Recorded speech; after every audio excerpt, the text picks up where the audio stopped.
छत्तीसगढ़ महाराष्ट्र की सीमा पे अबूझमाड़ के जंगलों में एक बड़ा एनकाउंटर हुआ है जिसमें बस्तर पुलिस को बड़ी कामयाबी हाथ लगी है। 10 नक्सलियों को मार गिराने में डीआरजी और एसटीएफ के जवानों को ये कामयाबी हाथ लगी है। कैसे इस ऑपरेशन को प्लान किया गया, किस तरह के हिंट मिले थे, क्या क्या वेपन्स रिकवर हुए हैं, इसके साथ मारे गए माओवादियों की शिनाख्त हो पाई तो जो मारे गए माओवादी हैं इन पे कितने कितने का इनाम रहा और कितने सीनियर लीडर्स रहे हैं, ये कितने लंबे समय से संगठन में सक्रिय रहे हैं, इन सारे विषयों पर चर्चा करने के लिए मेरे साथ बस्तर आईजीपी सुंदर राज जी हैं। सर से चर्चा कर लेते हैं। सर, स्वागत है बस्तर जंक्शन में। जी, थैंक यू। सर, बड़ा ऑपरेशन प्लान किया गया। पिछले कुछ समय से देख रहे हैं कि बस्तर पुलिस को लगातार कामयाबियां हाथ लग रही हैं। इस ऑपरेशन को प्लान किस तरह से किया गया, किस तरह के आसूचना थी पुलिस के पास और कब लॉन्च किया गया था सर इस ऑपरेशन को? जिस इलाका में कल मुठभेड़ हुई है, जो नारायणपुर जिला के अबूझमाड़ क्षेत्र है, थाना सोनपुर अंतर्गत आते हैं, उस इलाका पूर्व में माओवादियों के लिए एक सुरक्षित ठिकाने के रूप में जाने जाते थे, क्योंकि कठिन भौगोलिक परिस्थिति है और 3 जिला का जो सीमावर्ती इलाका भी पड़ते हैं, नारायणपुर, कांकेर और गढ़चिरौली का।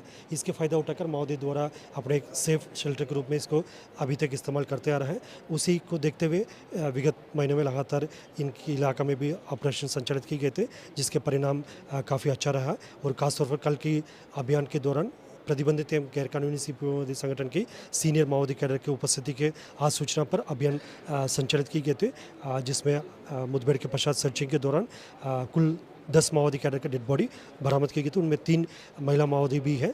इनमें का शिनाख्ती कार्रवाई प्राथमिक तौर पर की गई थी। उसमें एक का दंडकांड स्पेशल जोन कमेटी मेंबर जोगन्ना के रूप में की गए थे, दूसरा एक डिविजनल कमेटी मेंबर अशोक उर्फ विनय और तीसरा एक डिविजनल कमेटी मेंबर मल्लेश और अनेक एरिया कमेटी मेंबर्स का भी शिनाख्ती की गए थे।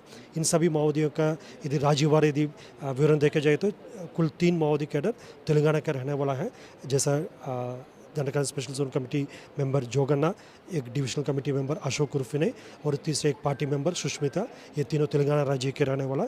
एक संगीता जो जोगन्ना का जो वाइफ है वो गढ़चिरौली महाराष्ट्र का रहने वाली। इस प्रकार 10 में 4 तो बाहर राज्य का माओवादी कैडर के रूप में शिनाख्ती हुआ है और अन्य जो माओवादी कैडर जो दक्षिण बस्तर इलाका के रूप में भी अभी शिनाख्ती की जा रही है। जैसा संपूर्ण विवरण आ जाएगा हम शेयर करेंगे। सर, एक सवाल और है, क्या केवल ह्यूमन हिंट के आधार पर ही ऑपरेशन प्लान किए जा रहे हैं या फिर टेक हिंट के आधार पर भी ये ऑपरेशन प्लान किए जा रहे हैं? जैसा हम इस संदर्भ में सिर्फ इतना ही बता पाएंगे, अभी जो वर्तमान में जो ऑपरेशन संचालित की जा रही है उसका अलग अलग प्रकार के होते हैं। जैसा कुछ विकास कार्य को सुरक्षा देने के लिए होते हैं, कुछ अन्य इलाका का जो कार्रवाई के लिए होते हैं। और अभी कल का अभियान के बारे में या उसके पूर्व में भी जिसमें हमको उल्लेखनीय सफलता मिला है वो आसूचना आधारित रहते हैं। मतलब सुरक्षात्मक कारण से हम ये खुलासा नहीं कर पाएंगे, मतलब ये टेक हिंट के माध्यम से या ह्यूमन हिंट के माध्यम से प्राप्त हुआ, क्योंकि काफ़ी उसमें सुरक्षा के दृष्टिकोण से भी हमको सावधान रखने की आवश्यकता है। लेकिन पहले की तुलना में सुरक्षा बल के पास अभी काफ़ी अच्छा आसूचना मिल रहा है, जिससे आधार पर हम बेहतर अभी अभियान संचालित करने के परिणाम स्वरूप काफ़ी बड़ी संख्या में माओवादियों का डेड बॉडी भी रिकवर हुआ और काफ़ी बड़ी संख्या में ग्रेडेड वेपन्स जैसा 2 LMG अब तक रिकवर किए गए थे और AK-47 SLR इंसास, इस प्रकार का ग्रेडेड वेपन्स भी काफ़ी बड़ी संख्या में हाल फिलहाल के मुठभेड़ में रिकवर की गई। सर, 2024 में हम देख रहे हैं ये बस्तर पुलिस के लिए कामयाबी भरा साल रहा है। लगातार ऑपरेशन पर आप जा रहे हैं, बड़ी कामयाबियां हाथ लेकर आ रही हैं, किसी तरह की कोई कैजुअलिटी नहीं हो रही है। क्या ये बदली हुई रणनीति का परिणाम है? जैसा समय समय के अनुरूप जो अपना रणनीति को हम परिवर्तन करना पड़ते, ताकि जैसा पूर्व में भी मैंने इस बात को लेकर बताए थे, जिस तरीके से हम एक एक कदम मजबूती से आगे बढ़ रहे हैं और क्षेत्र की जनता भी माओवादी के जो कारनामा से काफ़ी परेशान है, वो नक्सल आतंक से मुक्ति चाहते हैं। और जैसा कई इलाका में जो माओवादी ने पूर्व में अपना आतंक के बल पर, हिंसा के बल पर उन्हें परेशान किए गए थे, उन सब विषय को देखकर माओवादियों के एक जन विरोधी, विकास विरोधी, एक आदिवासी विरोधी चेहरे को देखकर क्षेत्र की जनता भी मन बना लिया माओवादी के किसी प्रकार का समर्थन ना देने का। और सभी एक इंटीग्रेटेड अप्रोच के माध्यम से नवीन कैंप प्रारंभ हो रहा है, जिसके माध्यम से विकास कार्य को गति मिल रहा है। अभियान में भी हमको उल्लेखनीय सफलता मिल रहा है और क्षेत्र में अन्य भी जैसे एक सकारात्मक परिस्थिति निर्मित हो रहा है। इन सब के परिणाम स्वरूप काफ़ी एक अच्छा माहौल अभी हाल फिलहाल में देखने मिल रहा है। लेकिन हम माओवादी का ताकत को कम आकलन नहीं कर रहा है, अभी भी उनके खिलाफ हमको पूरा सावधानी लेने की आवश्यकता है। उसी अनुरूप हम आगे अपना रणनीति को तय करके काम करेंगे। सर, इस एनकाउंटर में जेसीबी भी रिकवर कर लिया गया था, जैसी जानकारी मिल रही है। क्या ये जेसीबी नक्सल संगठन का था? जो संभवतः मतलब माओवादी द्वारा उसका डंप बनाने के लिए या वो जैसा सुरंग बनाने के लिए इन सब सुविधा को उपयोग की जा रहा होगा। इसके पूर्व में भी जो ऑपरेशन सूर्य शक्ति 1 और 2 में भी काफ़ी बड़ी संख्या में माओवादियों को जो लेथ मशीन है और अन्य जैसे उनकी फैक्ट्री के लिए जो उपयोग की जाने वाला जो सामग्री भी बरामद की गए थे। और इस संदर्भ में जैसे जेसी मिशन के बारे में भी और डिटेल हम तस्दीक कर रहे हैं और जैसा अधिक जानकारी मिलेगा हम शेयर करेंगे। सर, अभी आपने ऑपरेशन सूर्य शक्ति 1 और 2 का जिक्र किया। ये 1 जो है ये कहाँ लॉन्च किया गया था, 2 कहाँ, और ये तीसरा था सर ऑपरेशन सूर्य शक्ति का?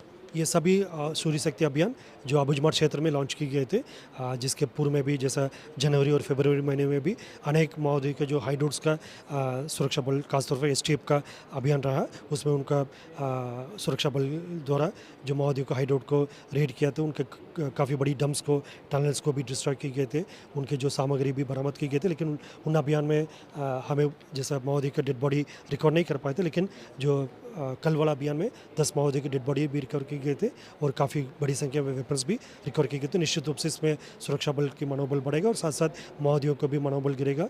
और जैसा हम अभी भी अपील करना चाहते हैं जो माओवादी कैडर, जो खासतौर पर जो स्थानीय माओवादी कैडर जिन्हें बाहर के माओवादी कैडर द्वारा एक ह्यूमन शील्ड के रूप में इस्तेमाल की जाती है, वो हिंसा छोड़कर, संगठन छोड़कर अभी भी आकर आत्मसमर्पण करें ताकि एक सामान्य और एक अर्थात जीवन जी सकता है। सर, ऑपरेशन सूर्य शक्ति केवल माड़ इलाके में ही संचालित किया जा रहा है या प्लान किया जा रहा है? इसके साथ इस प्रेस नोट में जो आपके द्वारा जारी किया गया है माड़ बचाओ अभियान, ये क्या है सर?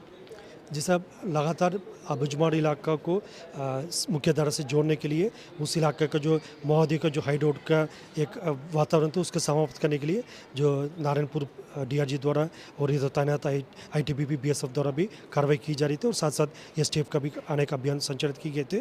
और जैसा माड़ बचाओ एक हमारा एक उद्देश्य है ताकि माड़ का जो क्षेत्र काफ़ी एक भौगोलिक परिस्थिति, काफ़ी एक प्राकृतिक सौंदर्यता वाला इलाका है, उसे आने वाला जो पीढ़ी के लिए बचा कर उन्हें सौंपने का कर्तव्य मतलब हम सबका है। उस कर्तव्य को निभाने के लिए जो माड़ बचाओ का एक कार्रवाई जो हमने करना चाह रहे थे और उसमें जनता का भी काफ़ी एक अच्छा सहयोग मिल रहा है और निश्चित रूप से हम इस उद्देश्य से सफल होगा।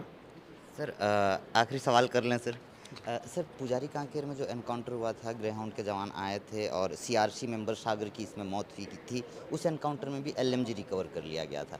इस एनकाउंटर में हम देख रहे हैं डीकेएसजेडसी मेंबर मारा गया है।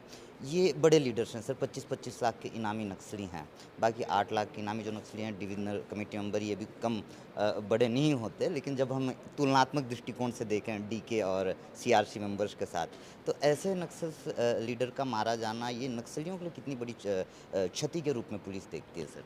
हाँ, निश्चित रूप से अभी वर्ष 2024 में अब तक काफ़ी बड़ी संख्या में हमको जो हायर लेवल के जो मॉइस्ट कैडर्स का डेड बॉडी अलग अलग मुठभेड़ में रिकवर किए गए थे, जैसा स्पेशल जोनल कमेटी मेंबर जोगन्ना, इसके पूर्व में भी डिविजनल कमेटी मेंबर का और सागर जो सीआरसी कंपनी कमांडर थे और खासतौर पर जो बाहर राज्य के रहने वाला जो माओवादी कैडर है जो छत्तीसगढ़ के जो बस्तर इलाका में जो सक्रिय थे, जिसके कारण जिन्होंने कई हिंसात्मक घटना का अंजाम दिया, उनके डेड बॉडीज़ भी रिकवर किए गए थे। वो माओवादी के जो टॉप लेवल लीडरशिप के ऊपर जो कार्रवाई करने के लिए हमारा एक उद्देश्य है, वो भी वर्ष 2024 में अब तक काफ़ी सकारात्मक परिणाम उस दिशा में भी हमको देखने मिल रहा है। और जिस तरीके से मतलब माओवादी के खिलाफ मल्टी फ्रंट में हम लोग कार्रवाई कर रहा है, जिससे उनका कैडर्स के ऊपर भी कार्रवाई हो रहा है, साथ साथ नवीन सुरक्षा कैंप के माध्यम से उनके पैर के नीचे से ज़मीन खिसकते जा रहा है, उनका कॉरिडोर ब्लॉक होते जा रहा है, उनकी जो नया रिक्रूटमेंट नहीं हो पा रहा है, इन सब परिस्थिति उनके लिए थोड़ा चुनौतीपूर्ण है और सुरक्षा बल के लिए एक पॉजिटिव एक एटमॉस्फेयर है। उसका आने वाले समय में इसको बरकरार रखने के हमारा एक प्रयास रहेगा और क्षेत्र की जनता के मनसानुरूप बहुत जल्दी माओवादी कैडर गतिविधि को समाप्त करके इलाका में शांति व्यवस्था स्थापित करके इलाका में विकास कार्य को भी गति देने में हम आगे बढ़ेगा। धन्यवाद सर, धन्यवाद, थैंक यू वेरी मच।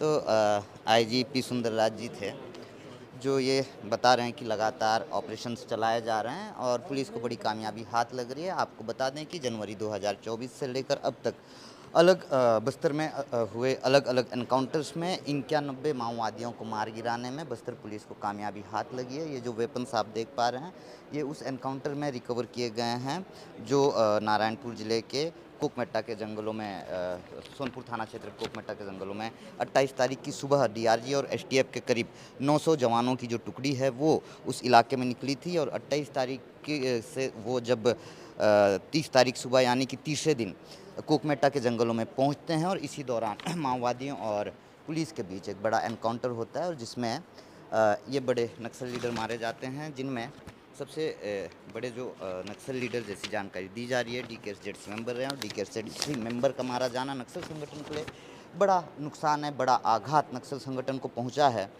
जो जोगन्ना, जिनकी जानकारी कुछ देर पहले बस्तर IGP सुंदरराज दे रहे थे, जोगन्ना पे 25 लाख का इनाम घोषित रहा है, और ये DKSZC यानी कि दंडकारण स्पेशल जोनल कमेटी के मेंबर रहे हैं, और ये वेस्टर्न सब जोनल मिलिट्री कमांडर ऑफ माड एरिया, ओके।